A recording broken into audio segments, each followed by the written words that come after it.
Assalamualaikum warahmatullahi wabarakatuh. Waalaikumsalam warahmatullahi wabarakatuh. Perkenalkan, nama saya Restu Afriza, biasa dipanggil Aceng. Dan disclaimer dulu teman-teman ya, saya di sini nggak akan stand up, saya di sini cuma akan meluarkan keresahan saya. Soalnya Mas Lega pernah bilang Selasa 8 Juli 2025 di sebuah kafe di Karanganyar. Waktu itu dia lagi duduk, tangannya satu megang spidol, yang satu megang obat. Jadi begini, dia bilang gini, open mic itu latihan stand up, bukan ajang stand up. Tepuk tangan dulu buat Mas Lega. Ya, sebelum saya lanjut materi ke kemerdekaan, saya akan bahas keresahan saya dulu. Yang pertama, sound horeg. Di sini ada yang punya sound horeg, berangkat tangan? Gak ada ya? Berarti aman ini. Saya tuh benci banget teman-teman sama sound horeg. Soalnya ganggu banget gitu, berisik tuh. Di kontrakan, sekitar kontrakan saya itu ada 4 titik sound horeg. Jadi, dan biasanya itu udah orang-orang itu udah autopilot gitu, udah ada jadwalnya. Biasanya kalau di sebelah kanan itu apa ya? Lagunya itu DJ Pompong sama DJ Panda. Yang di sebelah depan itu biasanya dangdut. Lagunya Judi, kalau enggak ini Cinta dan Air Mata biasanya. Nah di sebelah kiri itu biasanya pop. Nah ini biasanya lagu-lagunya enak nih. Apa ya? Kasih aba-aba sama Garam dan Madu. Itu masuk pop kan? Menurut saya itu masuk pop ya. Dan di belakang kontrakan itu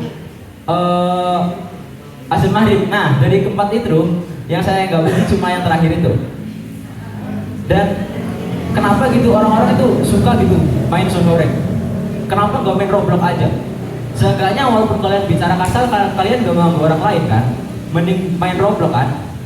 Nah, ketika orang main sound horeg, kenapa itu volumenya harus tinggi gitu? Kenapa nggak rendah aja? Misal nih, kita main sound kan? Saya punya sound sound speaker kecil-kecilan kayak musik box itu volume di 5 aja udah merasa terganggu, soalnya berisik banget. Nah, saya gak tahu gimana orang-orang sound horeg itu kenapa gitu. Kalau misalnya emang gak bisa, kalian emang gak puas main soundnya kecil-kecilan, normalnya orang itu periksa ke dokter, siapa tahu budek kan. Nah, orang IQ di bawah 50 ini dia pilih bikin sound yang besar, mengganggu dan bacot gitu loh. Duh, bahasa baiknya orang yang ganggu itu apa ya? Tolol apa namanya, gimana ya? Dan saya sangat gak suka banget sama sound-sound begitu. Di hari ini temanya kemerdekaan teman-teman. Besok adalah hari dimana seluruh, bahkan semua orang Indonesia itu berjamaah melakukan upacara bendera. Saya gak ada masalah sama upacaranya, saya gak ada masalah sama petugas-petugas upacaranya. Yang saya masalahin, coba bayangin ketika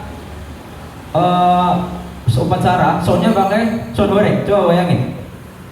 Kasihan paduan suaranya, udah latihan sampai Indonesia Raya jadi Indonesia Raya kan, kasihan kan. Soalnya udah latihan berminggu-minggu, berbulan-bulan, kalah sama suara sound horeg. Bayangin ketika mengeningkan cipta, itu kan momen sakral ya, dimana kita harus menunduk semua gini pesertanya. Coba bayangin gini,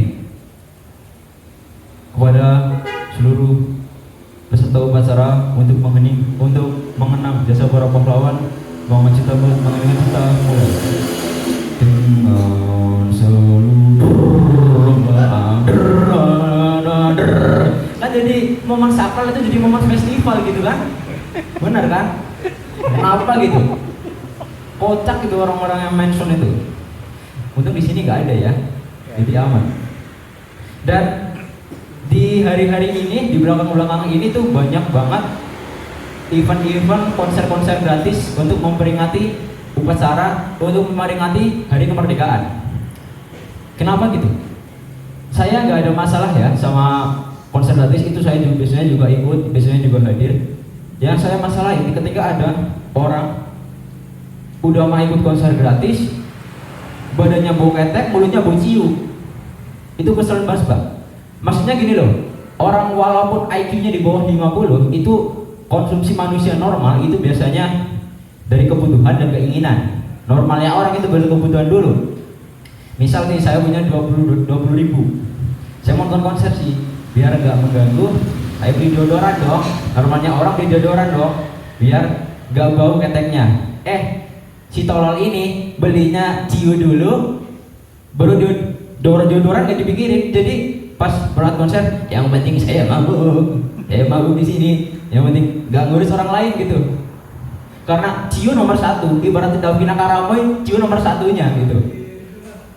Dan banyak banget sekarang lomba-lomba di event kemerdekaan ini. Soalnya dan top one nomor lomba-lomba di Indonesia itu nomor satu menurut saya masih di lomba senam ibu-ibu. Menurut saya itu kayak dibandingin misal top 3 nih, Ariel Tatum, Davina Karamoy, nomor satu tetap senam ibu-ibu. Kenapa gitu? Karena senam ibu-ibu itu sangat sangat ekstra sekali tuh. Ya walaupun yang ekstra bukan badannya tapi suaranya. Misal dia gini, gitu. Jadi nggak apa-apa nggak gerak, yang penting suaranya gitu. Dan biasanya senam ibu-ibu adalah senam yang dimana paling diminati oleh para bapak-bapak nih, kayak yang bangkul itu tuh. Biasanya suka senang lihat ibu-ibu yang kayak gini kan. Biasanya suka lihat ibu-ibu yang kayak gitu. Dan tapi beda lagi ketika lomba senam ibu-ibu diganti ibu-ibu vintage. Benar gak sih? Saya pernah gitu lihat di VT di TikTok kan, ada ibu vintage dia senam gini. Terus saya lihat komennya kan, Badara Wuhi pada masanya gitu. Serius teman-teman. Maksud saya kalau badannya emang beda sih, dia agak gemukan gitu.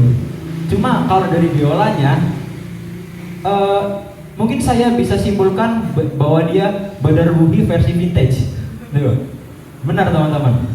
Terus ada yang komen lagi, Mama Dede udah pindah profesi ya kali ini.